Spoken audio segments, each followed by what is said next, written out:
Hey guys, இன்றைக்கி வந்து நம்ம சர்க்கம்ஃபரன்ஸ் ஆஃப் சர்க்கிள் எப்படி கண்டுபிடிக்கிறதுன்னு பார்க்கலாம்.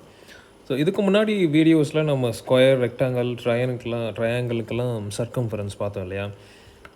ஸோ சர்க்கம்ஃபரன்ஸ் ஆர் பெரிமீட்டர்னு சொல்லுவோம். So if it is square or ரெக்டாங்கிளாக இருந்தால் நம்ம ஈஸியாக அந்த பார்டர்ஸை மெஷர் பண்ணிடலாம் இல்லையா?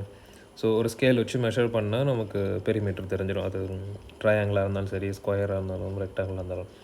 பட் வேறு சர்க்கிளுக்கு பார்த்தீங்கன்னா நமக்கு ரவுண்ட் ஷேப்பில் இருக்குது. ஸோ இதை வந்து நம்ம ஸ்கேலை வச்சு மெஷர் பண்ண முடியாது. ஸோ அப்போ சர்க்கிளுக்கு எப்படி நம்ம பெரிமீட்டர் கண்டுபிடிக்கிறது? ஸோ பெரிமீட்டர்ன்றது நம்ம சர்க்கம்ஃபரன்ஸ்னு சொல்கிறோம். ஸோ சர்க்கிளோட இந்த சுத்த அளவு இருக்குல்ல, ஸோ இதுதான் சர்க்கம்ஃபரன்ஸ்.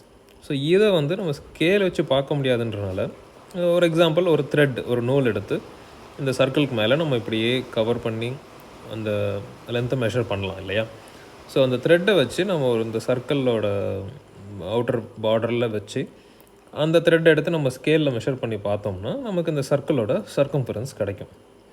ஸோ இது வந்து ஒரு method to identify circumference. But இதை வந்து நம்ம ஒவ்வொரு தடவையும் செஞ்சிட்ருக்க முடியாது.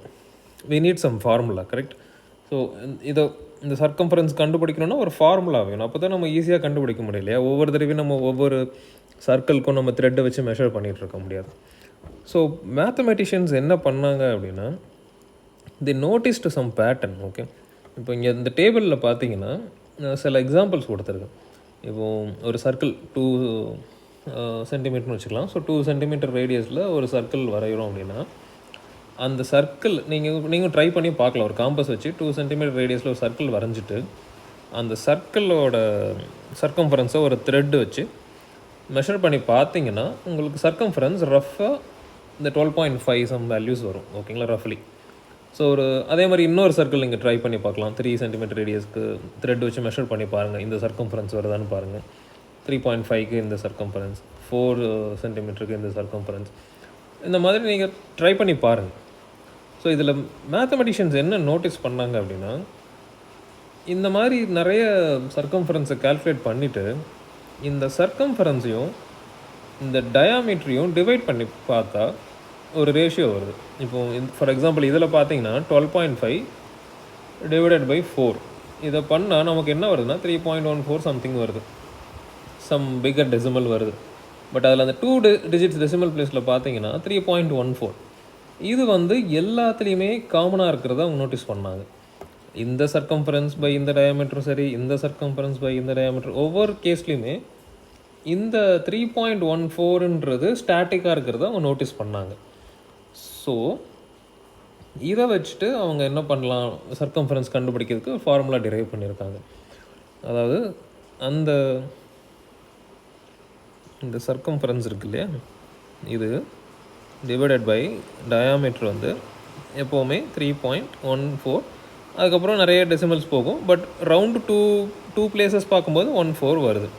ஸோ இந்த 3.14ன்றதை ஒரு ரேஷ்னல் நம்பர் வச்சு ஒரு கான்ஸ்டண்ட்டாக கொடுக்கலான்னு டிசைட் பண்ணிவிட்டு ஆர்கிமெடிஸ் அண்ட் மற்ற மேத்தமெட்டிஷியன்ஸ், ஆர்கிமெடிஸ் தான் ஃபஸ்ட் ப்ரொப்போஸ் பண்ணார், இந்த 22/7 ஒரு ரேஷ்னல் நம்பர் வச்சுக்கலாம் அப்படின்ட்டு. ஸோ சின்ஸ் ஏர்லி டேஸ்லேருந்து இது ஃபாலோ பண்ணுறதுனால இந்த 3.14க்கு ஈக்குவலண்ட்டாக ஒரு ரேஷ்னல் நம்பர் 22/7 அப்படின்னு டிசைட் பண்ணுறாங்க. ஸோ இந்த கேஸில் கூட பார்த்தீங்கன்னா இந்த சர்க்கம்ஃபரன்ஸ் இஸ் ஆல்மோஸ்ட் 22, இங்கே 7. ஸோ 22/7 வந்து 3.14. ஸோ எல்லோரும் அக்ரி பண்ணிவிட்டு 22/7ன்றதுன்னு வச்சுக்கலான்ற மாதிரி டிசைட் பண்ணிட்டாங்க.